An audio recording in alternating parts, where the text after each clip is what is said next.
అహ్మదాబాద్ వేదికగా గుజరాత్ టైటాన్స్తో జరిగిన మ్యాచ్లో ముంబై ఇండియన్స్ భారీ సంచలన విజయం సాధించడంలో తిలక్ వర్మ పోషించిన పాత్ర గురించి ఎంత చెప్పినా తక్కువే.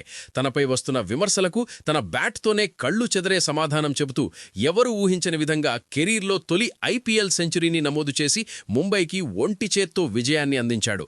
కష్టకాలంలో జట్టును ఆదుకోవడమే కాకుండా డెత్ ఓవర్లలో రికార్డుల మూత మోగించిన ఈ యువ కిశోరానికి player of the match award వరించింది. ఈ అద్భుతమైన ఇన్నింగ్స్ ఆడిన ఆనందంలో మ్యాచ్ అనంతరం తన మనసులోని మాటలను పంచుకున్నాడు.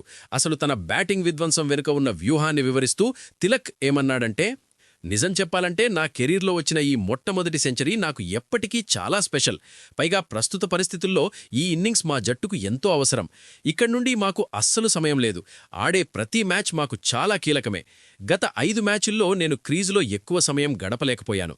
కాబట్టి ఈరోజు ఎలాగైనా సరే క్రీజులో ఎక్కువసేపు నిలబడాలని మాత్రమే బలంగా అనుకున్నాను. నా ఇన్నింగ్స్ మొదటి 20 బంతులు చూసుకుంటే నేను కేవలం బంతిని బట్టే ఆడుతూ వెళ్లాను. అలా కొద్దిసేపు క్రీజులో కుదురుకొని కొన్ని బంతులు ఆడిన తర్వాత నా సత్తా ఏంటో నాకు పూర్తిగా తెలుసు కాబట్టి దానికి తగ్గట్టుగానే చెలరేగిపోయాను. అనుకున్న ప్రణాళికను పక్కాగా అమలు చేసినందుకు నాకు చాలా ఆనందంగా, కృతజ్ఞతగా ఉంది. జట్టు పరిస్థితిని బట్టి ఆ సమయానికి ఏం అవసరమో చూసుకుంటూ ఆడాను. నా మైండ్ని చాలా ప్రశాంతంగా ఉంచుకొని తల స్థిరంగా పెట్టి కేవలం నా బేసిక్స్ని మాత్రమే ఫాలో అయ్యాను. నా దగ్గర కూడా అన్ని రకాల ఫ్యాన్సీ షాట్లున్నాయి. జట్టుకు అవసరమైనప్పుడు ఖచ్చితంగా వాటిని బయటకు తీస్తాను.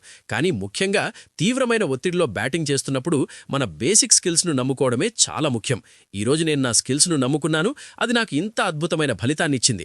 ఇక నమన్ ధీర్తో నా భాగస్వామ్యం గురించి చెప్పాలంటే అది నిజంగా ఆ సమయంలో మాకు అత్యంత కీలకం. ఆ క్లిష్ట పరిస్థితుల్లో నమన్ ఎంతో సానుకూల దృక్పథంతో ఆడిన తీరు అద్భుతం. ఈ విజయానికి సంబంధించిన క్రెడిట్ ఖచ్చితంగా అతనికి కూడా దక్కుతుంది.